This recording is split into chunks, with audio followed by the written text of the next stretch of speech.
Hey everyone, welcome back to the Entrepreneurs Hangout podcast.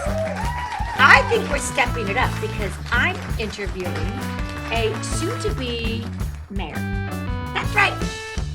So, you know that I live in Culpeper and Jon Russell is running for mayor.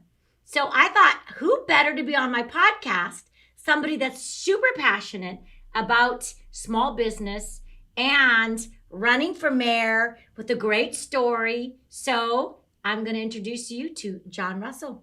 Hey, thanks for having me. I appreciate being here, being invited. That's awesome. That's awesome. So, Jon, I think it's kind of a great little story as to, first of all, like a little bit of background on how we met. Mm-hmm. And better even story is to give us a little background on you. Sure. Well, we met because you applied for the Architectural Review Board. Yep. And being on council, I had to approve that application. And so I got to hear a bit from you. We talked back and forth about architecture, Southwestern architecture, Adobe homes, Mud Adobes. And so that was the genesis of our relationship. And then we've been working on entrepreneurial issues, I think, for the last couple of years now. Yeah. And but about me in particular, I am originally from Indiana. I grew up there and moved to Culpeper because I wanted to start a business. And it was a great location because a lot of my clients were in DC and I was able to commute back and forth at my leisure. And it was just a great environment to raise children in. You have all kinds of things for them to do, especially the younger ones. Mm-hmm. And so that's where I came from in a nutshell. I love it. I didn't actually know from the Indiana part. Yeah. I grew up in Indiana. My wife is a Texan. And I knew that about Sarah. Yeah. We actually, our circles got smaller as we got to know each other a little bit more. Yeah. And when I started the Entrepreneurs Hangout, you were there at the debut. And you're a very big supporter of that. Yes. We do it live on the third Wednesday of every month. But Jon is usually there. And Sarah, his wife, is also a small business. So it's really, really awesome. They have a great family. We're neighbors. So it works really, really well. We've talked a little bit about like some of the issues, for example, with small businesses, Culpeper, tourism, lots of fun stuff that we'll get into later. But I want to hear, how do you go from moving to Culpeper, a little bit of what your professional situation was at the time as to like, okay, I'm going to run for mayor. Right. Yeah. So I've always been an entrepreneur. My first business was a coffee house. I ran a coffee house at Indiana University, and it was only open at night, which was different because most coffee places are morning places, right? So, right. But because it was a university, we did a night coffee house. We opened at 7 and we closed at like 1 a.m. Oh. And it was a place where people would come and study. We'd have live music on the weekends. We had an art gallery in there. We had an in-house artist who would be painting while people were walking around and drinking their coffee, and would talk to the customers as they come in. And it was a great experience. Mm-hmm. And so that was my first business that I had ever run. We ended up living in Washington State for roughly 8 years.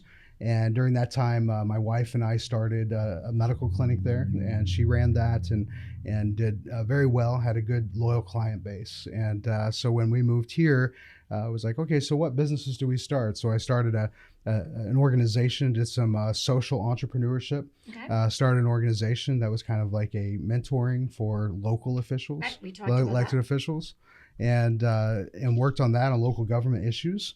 And then I've now started my own consulting company where actually most all my clients are in Texas. So yes, but it works out well. I mean, because I'm able to work from home, which is really cool. It's good to see more people doing that now, especially after the whole COVID restriction things came on, and a lot of the the gig economy, as we know it, is really, I think, taking off in Culpeper in particular.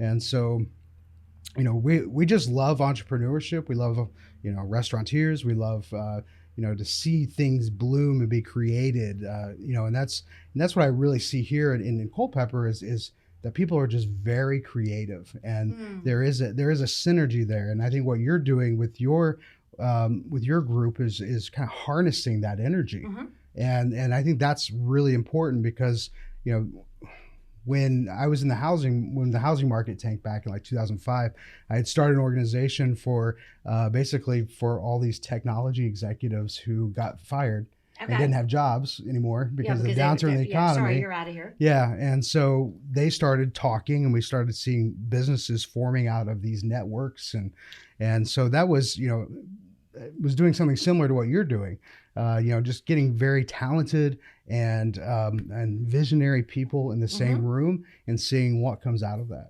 And I think that that's beneficial for Culpeper. It's beneficial for all of us that really just want to live, and be able to work from home or work at a shared office space or do as we please in regards to our employment. I love it. So I know you and I talked a little bit about actually lots about various different entrepreneurship. So when I came to Culpeper, now like 5 years ago, when I met my husband, I started like, okay, hey, what's Culpeper? Where the heck is that at, right? So I looked at it, and we are perfectly situated in this triangle. And when I looked at Entrepreneurs Magazine at the time, Culpeper, for example, Charlottesville and Fredericksburg, which again, that's the triangle on the two corners, just in case you don't know where we're at, was the top 10 entrepreneur spots to live. So I'm like, oh, I got excited. I'm like, yeah, well, honey, guess what? We're at the corner of the entrepreneurship, blah, blah. And he's like, oh, that's great. I just need you here in Culpeper, though. That's okay. So it's hilarious because now when we originally came here, he's like, okay, so when I retire, I'm going to move, we'll move back to Arizona. And now he's like, oh my gosh, you're so dug in Culpeper, we're never going to get to leave here. And I'm like, yeah, I know, but I love it. I love it here. Well, you gotta go where your passion could be nurtured, right? I mean, at the end of the day, I was listening to as I was traveling this past weekend, I was listening to a documentary on Doc Holliday. Super interesting. And all the many places that he did business, whether it was in dentistry or if it was, as a gambler, and how he traveled growing up in the South and then moving to the West and moving back and all his trials and tribulations and that thing. I think that, when you find a good spot and you see the vision there and you hear the trains going by. And I know, so there's the train. Hope you can hear it. And that train is the sound of money. I mean, that really is. I mean, at the end of the day, so that's what we're, I think we should be looking toward is for Culpeper, even just talking about trains. I mean, it's a huge issue too. We've always been known as a train hub, but we've never done anything with a long-term vision of that. What does that look like? How do we increase passenger rail? How do we increase our freight, carrying product to market? We're not in any way at this point kind of looking at long term. What's the future of rail for our community? Because we're not on an interstate, right? And a lot of companies aren't going to locate here and then ship their stuff by truck. Correct. So that's thanks for the reminder of the train.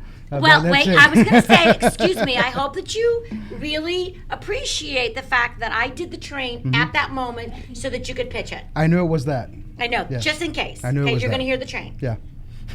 So that's, I think that's really important for us as we move forward is what assets do we have here locally that already exist and new assets that are moving in, because we are seeing an influx of people fleeing Northern Virginia to move here. Yeah. And so that's a lot of new talent pool that's moving here and a lot of potential that we have. Prior to COVID, 50% of our adult population was traveling to Nova to work. So, in that aspect, a good percentage of those have been working remotely now. And I think employers have become more adapted to, work from home or remote working. And so I don't see that ending once we declare the pandemic ended.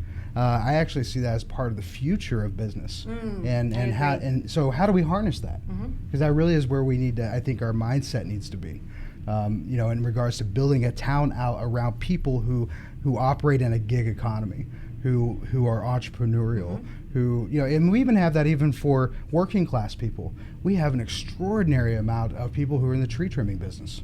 A lot. Yeah, there is a lot. And those guys, as much as, they just, they look at themselves as that's their work, they go and cut trees down, they're entrepreneurs.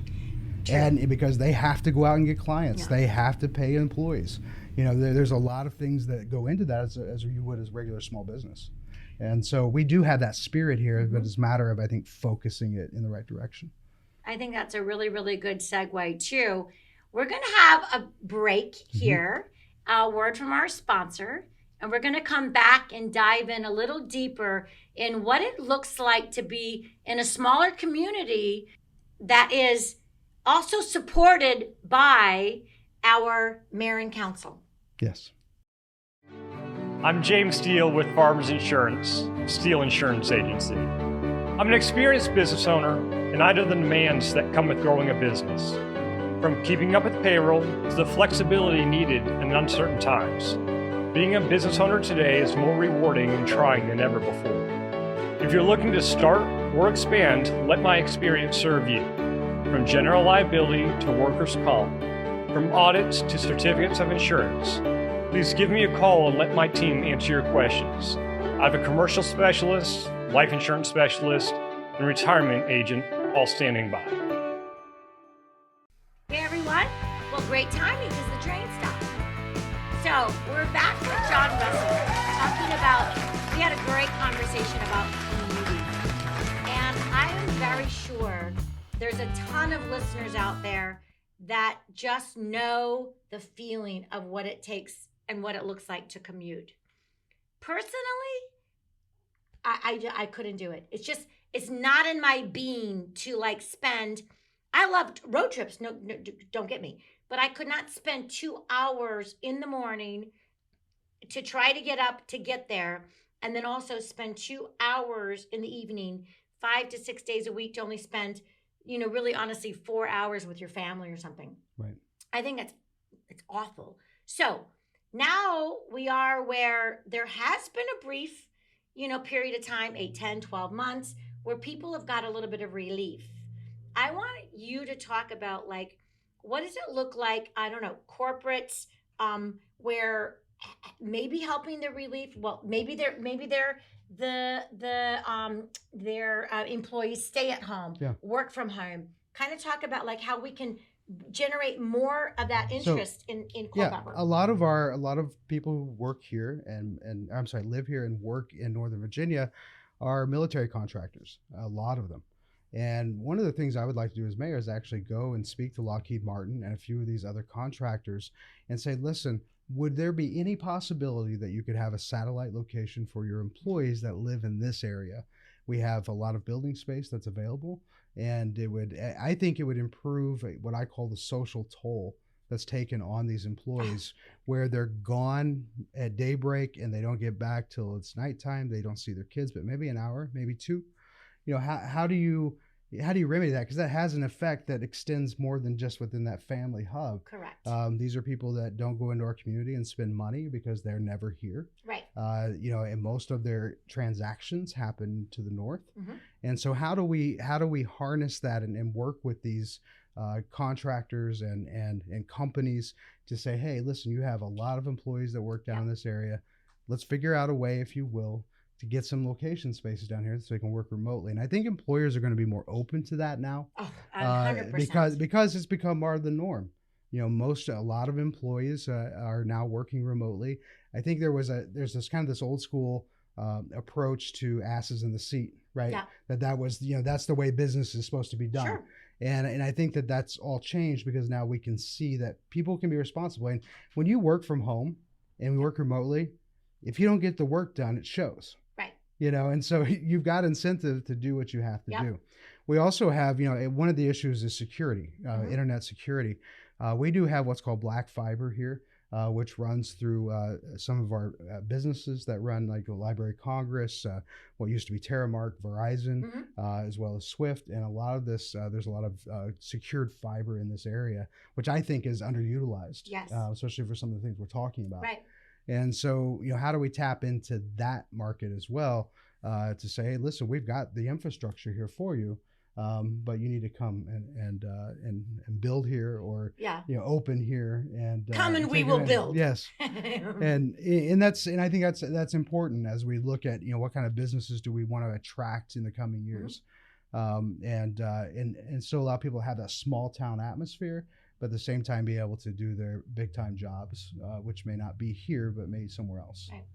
I think personally that, first of all, employees, because that's what we're talking about, employees that actually go to work, come home, go to work, come home. I think that they're actually more productive. I'm taking this firsthand from my husband, but more productive if they can go in and be at a quieter spot. Now, he's not allowed to work from home, but given that example, if he was, then he could be more productive.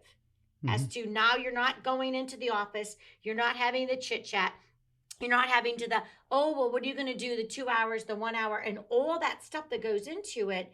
Plus, just like as you said, the social aspect of it, which is you are losing valuable time with your family. Right. And that was my biggest concern, the social, ramifications of the whole pandemic and shutdown.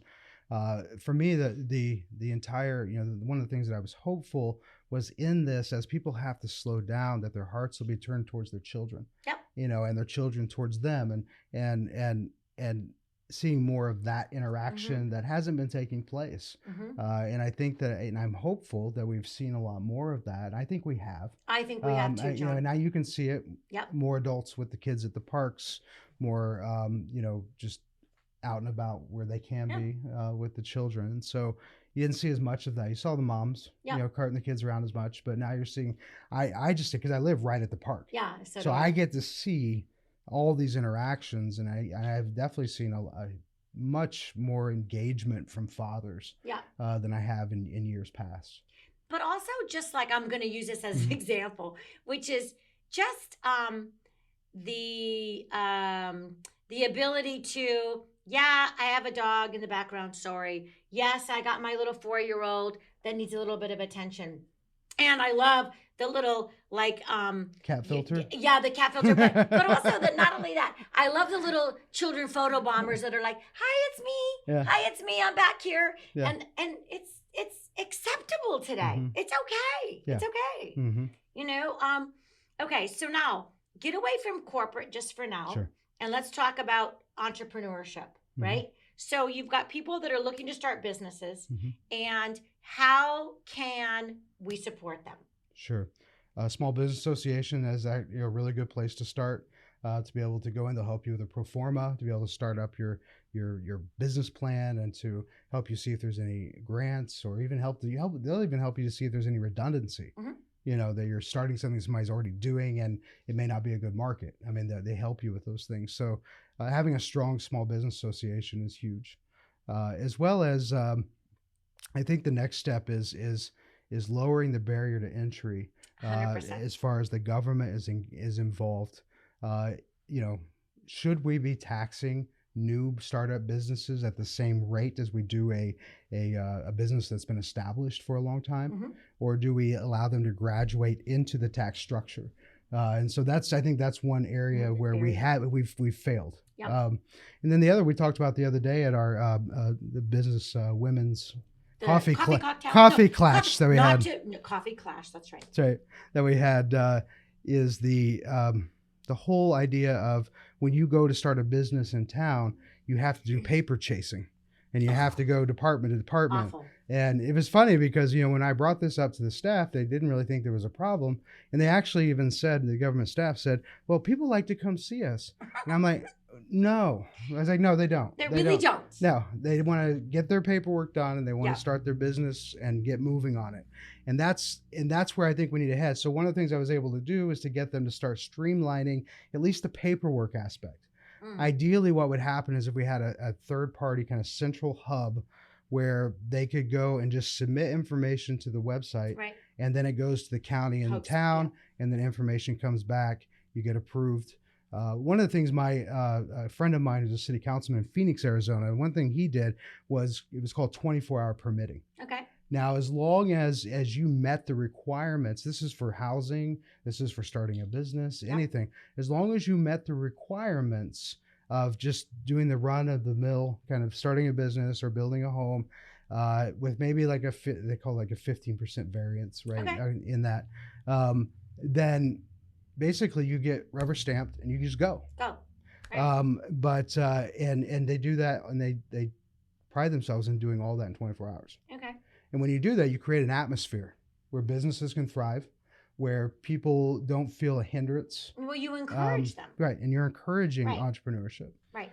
And I think that's the model I would like to go to. Right. Not just for entrepreneurship, but also for housing. Yeah. If you meet a criteria and you can set the standards and go with the standards that are in place and not have to have a whole bunch of different variances, you should be able to get that housing, approved within 24 hours. There should not be a 9-month delay. No. So, we know about that delay, don't we? Yes. Yeah. That's awesome. Awesome. So, thanks very much, you guys. And guess what? A little word from our sponsor. And Jon and I are going to come back and talk about some deeper topics. Thanks.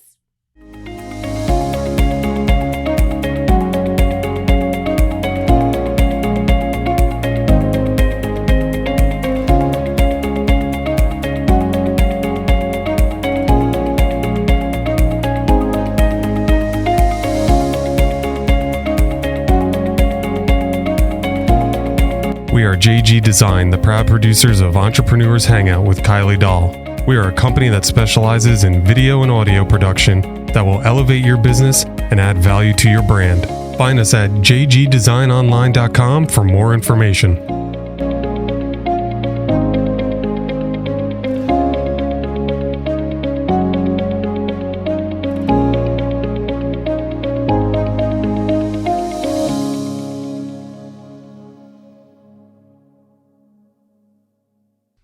So, Jon Russell and Coffee Cloth. I love the idea. yeah. So tell me a little bit about your women's networking coffee talk. So in the campaign for mayor, my wife is actually organizing the women's outreach. Mm-hmm. And one of the ideas that we had was, how do we engage women in business? Now, that may not be a woman entrepreneur, it may be, but it may be somebody, just a woman who works in business, works in finance. These are areas where I think it's good to get all of these people in the same room talking and figuring out, identifying problems and trying to find solutions. Mm-hmm. And that's what I've been doing, whether it's with the Black community or with the veterans, or if it's with realtors. I've been meeting with all these groups and hosting these luncheons because I want to hear where it is in the community that we have issues and what we need to fix and how we can bring ideas to the table. So I've been hosting these idea banks in different areas of town at different small businesses. And it's kind of twofold, right? It's one campaign issue, but also a way to support the small business. Right. Because I'm not asking them to pay the freight for my events. I'm actually paying them. Right. Just because I love our small businesses and want to help them, and so that's why we're doing these events. So the Coffee Clash that you came to and other women came to, we had great topic discussions. We talked about some of the issues, some of which we've already covered, and just got input on what it's like to be in business in Culpeper as a woman. What is it that we could do better? Are there barriers that we need to remove? So those were really good topics, I think, for us to cover, and we're going to do more of those as we move along. I liked it. One of the other topics that we have not touched upon, which was tourism, which was a big topic. We will do a deeper dive with Jon on that, because Culpeper is seriously tourism. Yeah.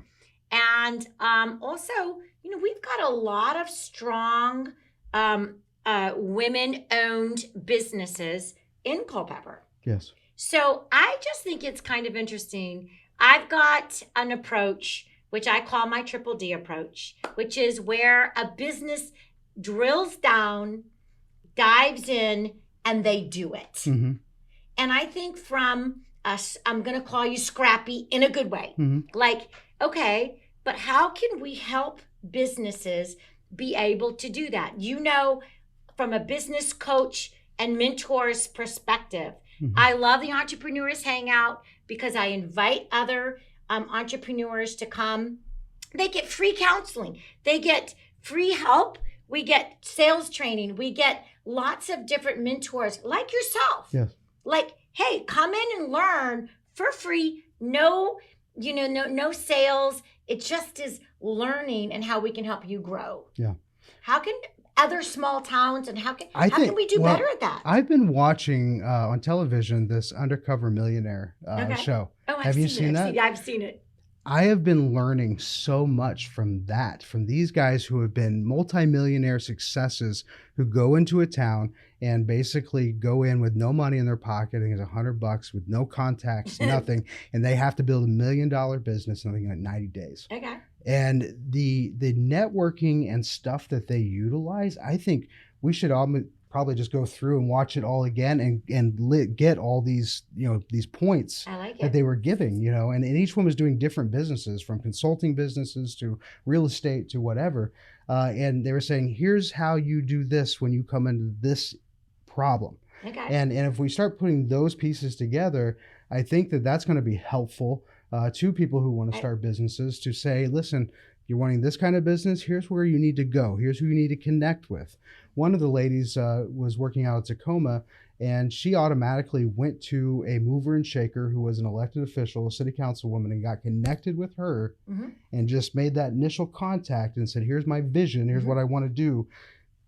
How can we work together? And this politician was able to have her meet X and Y and Z and finance and this and that, and started opening doors. Right. Because that's what we are really. At the end of the day, it's door openers, right? We network and we open doors. Yes. You are correct. Right. So I think there's a lot of lessons to be learned. I'm still watching the series, so I'm still gleaning from it. But I think it's something that all of us as entrepreneurs should be taking in ourselves and then sharing with others on how to do that. And when we start building that kind of a culture in Culpeper, I think that we start seeing some real synergy that other places aren't going to have. I agree. Before we end, I kind of want to talk about, in my opinion, I think the day of the corporate long-term, story of like, okay, I'm going to get a job and I'm going to retire there. Right. In my opinion, that's over. Yeah. And we don't need to be teaching our kids that. We need to be teaching our kids, what are you good at? How can I help you? And it can be the trades. It can be starting your own business. It can be whatever it might be, but you've got to ingrain that philosophy with your kids. Right. But I think a lot of that too starts with hospitality. In all honesty, I really think that that's a big part of it. And it's a big part in regards to tourism. Yep. And we were just going to touch on that a little bit. But I think as we look at tourism, how do we get our teenagers engaged in that? I think we set up, we have money allocated for the promotion of the town. That's what we do. Right. Because when we have more tourists come in, that means we keep our taxes low because they're coming in and bringing tax money, which is helping to fund operations of the town. And then, obviously businesses are making profits. Yep. So those are all good things. But the tourism aspect of that, when you engage the youth into an ambassadorship and you make them ambassadors for the town, our history, our entrepreneurs, the things that we have in town. And, maybe they're stationed on the streets on the weekends and they engage tourists and say, hey, you want to look for this? And also one of my friend, Billy Hughes, is the mayor of Gulfport, Mississippi. Okay. He had this issue where his town is down by the bay, right? Down by the Gulf. And to get there, you have to go on the interstate and then come down. Okay. But that part of the town is not really Gulfport, right? Right. It's not the town. But what he was understanding and hearing was that when people would stop off the interstates and they would come in and they would say, hey, where's a good place to eat? These people had no idea of the great food and things that were available in town. I like And so they were like, yeah, there's really nothing here. So they'd pass, people on. We have to make people who are in our high traffic areas also ambassadors. I like if that means taking, food gift certificates for people to go eat in our downtown to these people who work at the gas stations or at the restaurants or on the outside of town, because that's really our forward front face, right? I like it. Because how many people will tell you, and when they come on a train, or when they come and. When they come on by car, they're like, oh yeah, I came to Culpeper, but all they did was just take 29 all the way around. And then I say, no, but you didn't see Culpeper. You didn't see Culpeper. The ugly part of it. That's and so when people stop at those gas stations and they engage, where can I go get something to eat? Yes. It would be great to make those people ambassadors for our downtown and for businesses that are down not only in our core area on Davis Street, but also along around. James Madison. 100%. Yeah. So we need an ambassadorship. Yep. And I think that's what we have to be ourselves. That's what I want to be as a mayor, as an ambassador for the town. But I also want to duplicate that in other people, right? I like it. Yeah. I like it. High five on the ambassador program. Yeah. Let's do it. I like it. So, Jon Russell, thank you so much. Thanks for having me. We look forward to hearing about your journey as we go along to your campaign and how we can support you. Because you know what? If you've got a mayor that is going to support small businesses, well, then you've got a strong town. Hey, everyone. Remember, we cannot do this without you. We need your shares, we need your loves, and we need your likes. So, we can't do this without you. Bye for now.